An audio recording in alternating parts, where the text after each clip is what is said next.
പീലിക്കൈയിലെ നക്ഷത്രരാവിൻ തീപ്പന്തമാടി പട്ടണങ്ങൾ പട്ടടയായി ആവാറിൽ നിന്നും ചിമ്മിയ നൊമ്പരം തിരുവഞ്ചി നാടിൻ തിലകമായി മാറി മംഗലം സ്വർഗത്തിൻ നിറമഴയായി കരിനീല കണ്ണഴകി കണ്ണകി കാവേരിക്കരയിലെത്തി കണ്ടെങ്കിലെന്നു കൊതിച്ചു കണ്ണീർ കനകച്ചിലമ്പു ചിലമ്പി രാജരഥങ്ങൾ ഊർവലം പോകും മാമധുരാപുരി നീളെ തിരഞ്ഞു ചെന്തമിഴ് കോവലനെ പാവം കരിനീല കണ്ണഴകി കണ്ണകി കാവേരിക്കരയിലെത്തി കണ്ടെങ്കിലെന്നു കൊതിച്ചു കണ്ണീർ കനകച്ചിലമ്പു ചിലമ്പി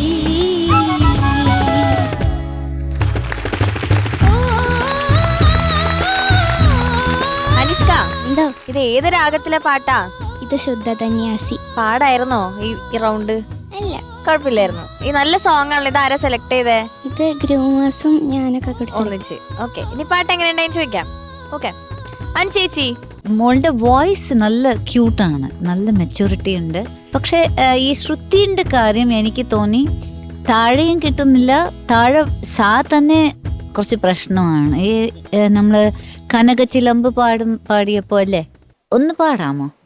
കണ്ണകി കാവേരിക്കരയിലെത്തി കാവേരി കാപ്പാ, അത് അവിടെ കറക്റ്റ് ആയിട്ട് പാല് പോകും. കാവേരിക്കര കാവേരിക്കരയിലെത്തി താലെത്തി നീലെത്തി. ഓ കണ്ടെങ്കിലെന്നു കൊതിച്ചു കണ്ടെങ്കിലെന്നു കൊതിച്ചു, അതൊക്കെ കണ്ടെങ്കിലെന്നു കൊതിച്ചു ആഹാ. കണ്ണീർ കനക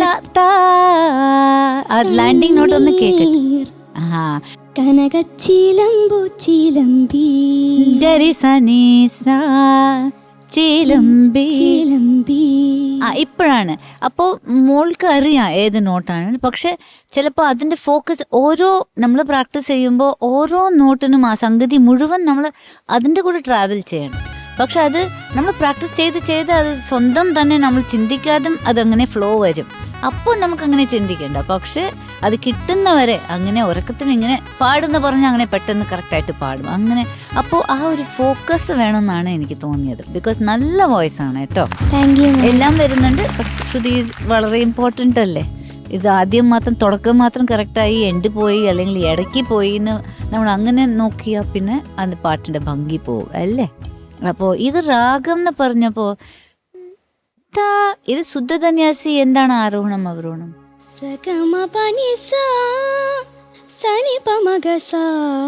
പക്ഷെ ഇതില് ഗരിസനി വരുന്നുണ്ടല്ലേ, അങ്ങനെ വരുന്നു അല്ലേ. അപ്പൊ കൂടുതൽ എനിക്ക് തോന്നുന്നു ആഭേരിന്റെ ഒരു അല്ല അനു ഫ്ലേവർ അല്ലേ. അത് പുഷ്പലതിക എന്നൊരു രാഗമുണ്ട് മോനെ.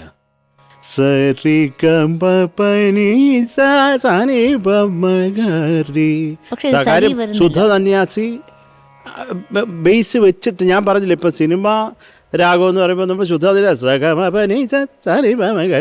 അതേ ഉള്ളൂ. അതിനകത്തൊരു ഈ കോവലനെ എന്നുള്ള സ്ഥലത്ത് ഋഷഭ യൂസ് ഉണ്ടല്ലേ, ഒന്ന് പാടി നോക്കിയ മോള്.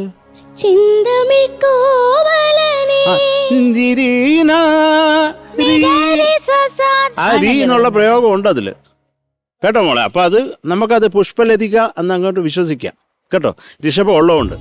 ഇപ്പൊ അനു പറഞ്ഞു തീർന്നു. ഇപ്പൊ അനു പറഞ്ഞ ഒരു വളരെ കൃത്യമായിട്ടുള്ള മോളെ ആ ലോസ് ഒന്നും ഒരു പ്രസൻസും ഇല്ല. ആ ഓ ഒന്നും കേട്ടില്ല. അതിനൊരു ക്ലാരിറ്റിയോടെ ഒന്ന് പാടാമോ അത്? ആ ഓ നമ്മുടെ എല്ലാം മനസ്സിലുള്ളത്. കാവേരിക്കരയിലെത്തി ഓ മോളെ എന്താ ഓ അനുമോൾ അത് അതിനത്രയും ബലം കൊടുത്തതിൻ്റെ ബ്യൂട്ടി കളയരുത് കേട്ടോ. ഞാൻ പറഞ്ഞാൽ അത് കുറച്ചും കൂടെ പ്രസൻസ് ആവാം. അത് റേഞ്ച് നമുക്ക് അത് പ്രോബ്ലം ആയിട്ടാണ്. അപ്പം മക്കളത് നോക്കിക്കൊള്ളുക. കണ്ണകിയുടെ കഥ മുഴുവനായിട്ട് അറിയണമെങ്കിൽ അനുവിനെ സമീപിക്കുക. അതിന് പറഞ്ഞു തരും. കാര്യം അനുവിന് അത് അവന് വളരെ കൃത്യതയോടെ പറയും. ഇപ്പൊ എനിക്കറിയാത്, പക്ഷെ ഞാൻ പറയുമ്പോൾ ചിലപ്പോൾ അത് കൈവിട്ടു പോകും. കണ്ണകി ആൻഡ് കോവലൻ അത് മെർച്ചന്റ്സ് ആണ്. ആ കാലത്ത് ഈ രാജാവിനേക്കാൾ ഏറ്റവും എന്ത് പറയാ ധനമുള്ള ആൾക്കാർ ഈ മെർച്ചന്റ്സ് ആണ്. അവര് പല സ്ഥലത്തിലും പോയി രത്നങ്ങള് അങ്ങനെ വൈരങ്ങളെല്ലാം മേടിച്ചോണ്ട് വരും. അപ്പോൾ കണ്ണകി അങ്ങനത്തെ ഒരു മെർച്ചന്റിന്റെ ഡോട്ടറാണ്. അപ്പോ കണ്ണകീന്റെ ഈ ചിലമ്പെന്ന് പറഞ്ഞാൽ കാലിലിടുന്ന ഗൊലുസല്ലേ, അത് തണ്ടേനെ പോലെ ഇടും. തണ്ടേനെ ഉള്ളില് അവര് ചിലപ്പോ ഡയമണ്ട്സ് ഉണ്ടാവും, ചിലപ്പോ രത്നങ്ങൾ ഉണ്ടാവും, പേൾസ് ഉണ്ടാവും. അപ്പൊ കണ്ണകി ഇട്ടത് രത്നങ്ങളാണ്. ഓക്കെ, അവൾ ഇട്ടത്. അപ്പൊ അവൾ കോവലൻ ഇങ്ങനത്തെ ഒരു മെർച്ചന്റിന്റെ മോനാണ്. അപ്പൊ അവര് വിവാഹം കഴിഞ്ഞു. പിന്നെ പല കാരണങ്ങൾ കൊണ്ട് കോവലന്റെ ബിസിനസ് ഒക്കെ കുറച്ച് പൊളിഞ്ഞു. പിന്നെ അവര് മധുരയ്ക്ക് വന്നു. അപ്പോൾ മധുരയ്ക്ക് വന്നിട്ട് വീണ്ടും ഒരു തൊഴിൽ തുടങ്ങാൻ വേണ്ടി ആ കണ്ണകീൻ്റെ ഒരു ചിലമ്പ് എടുത്ത് അവർ വിൽക്കാൻ വേണ്ടി പോവും. അപ്പോൾ ഈ രാജാവിൻ്റെ ആ മധുരൈൻ്റെ രാജാവിൻ്റെ വൈഫിൻ്റെ ഒരു ചിലമ്പ് കാണുന്നില്ല. അപ്പൊ ഇവരെല്ലാരും കോവലനെ അറസ്റ്റ് ചെയ്തിട്ട് അവര് വിചാരിക്കും ഈ തണ്ടൈ അവരുടെ ഒന്നാണ് എടുത്തത്. ബിക്കോസ് അത്രയും റിച്ച് അല്ലേ ഈ കയ്യിൽ, ഇവന്റെ കയ്യിൽ എങ്ങനെയുണ്ടത്. അപ്പോ അവരെടുത്ത് പിന്നെ കോവലനെ അറസ്റ്റ് ചെയ്ത് പിന്നെ അവര് I think they kill him. അപ്പോ കണ്ണകി മധുര നഗരത്തിന്റെ രാജാവിന്റെ കോർട്ടിൽ മുന്നിൽ വന്ന് അപ്പൊ പറയും, നിങ്ങൾ കയ്യിലുള്ളത് എൻ്റെ ചിലമ്പിലുള്ളത് രത്നങ്ങളാണ്, പക്ഷെ ആ ക്വീനിന്റെ ചിലമ്പിലുള്ളത് പേൾസ് ആണ്, മുത്തുക്കളാണ്. അപ്പോൾ അവള് അത് ഒന്നും അങ്ങനെ ബ്രേക്ക് ചെയ്ത് കാണിച്ചപ്പോൾ അപ്പോൾ മധുര നഗറിന്റെ രാജാക്ക് അങ്ങനെ തോന്നും, അയ്യോ ഞാൻ എൻ്റെ ധർമ്മത്തെ തെറ്റിപ്പോയല്ലേ, ഞാൻ കറക്റ്റായിട്ട് ചെയ്തില്ല. അപ്പോൾ ആ ഒരു കോപത്തിലാണ് കണ്ണകി ഫുൾ മധുരയെന്ന് എരിച്ചു. അങ്ങനത്തെ ഒരു അതാണ് സ്റ്റോറി. ഓക്കേ, ഷാനിക. ഷാനിസ് given up. ഷാനിക ഇപ്പോഴും സ്റ്റോറിയിൽ നിൽക്കാണ്. അനുഷ്ക എന്തോ നന്നായിട്ട് പാടി മോളെ. Thank you sir. ഒരു ഉഗ്രൻ കോമ്പോസിഷൻ, നല്ല പാട്ട്, നല്ല സോങ് സെലക്ഷൻ. എനിക്ക് ആകെ ഫീൽ ചെയ്തത് മോളെ ലോ രജിസ്റ്റേഴ്സ് മൊത്തം പോയിക്കണേ. പ്രത്യേകിച്ച് ഞാൻ എല്ലാ ഓം വരെ ഇട്ടിട്ടുണ്ട്.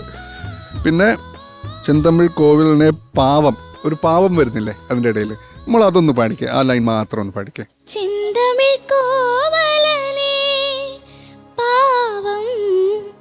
ഓക്കെ, ഇതാണ് ഫസ്റ്റ് പല്ലവിയിലുള്ളത്. ലാസ്റ്റിലുള്ളതോ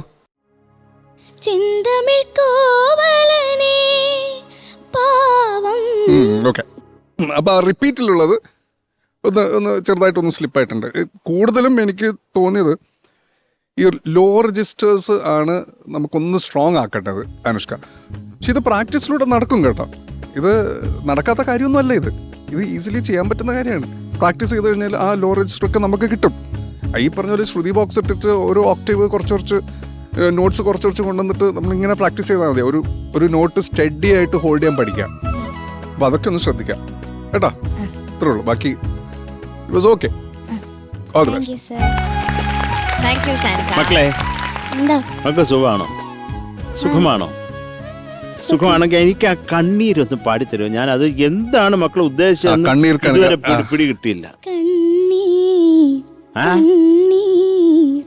ഏതാ മോള് പാടുന്നത്? തേനി അതാണോ? തേനി ഏതാണ് പാടുന്നത്? ഒത്തി ആണോ?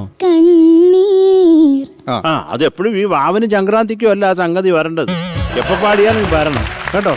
Okay, thank you. ഓക്കെ, ഇനി മാർക്സ് വെക്കാം. Sharath sir. Yes boss. Mark മക്കളെ 7.7. Thank you sir. Thank you Sharath sir. Shanika. Anushka 7.6. Thank you sir. So total 15.3. Okay, all the best. Thank you. ഇനിയുള്ള റൗണ്ട്സ് അടിപൊളിയാക്കണം. ഓക്കെ, ശരി.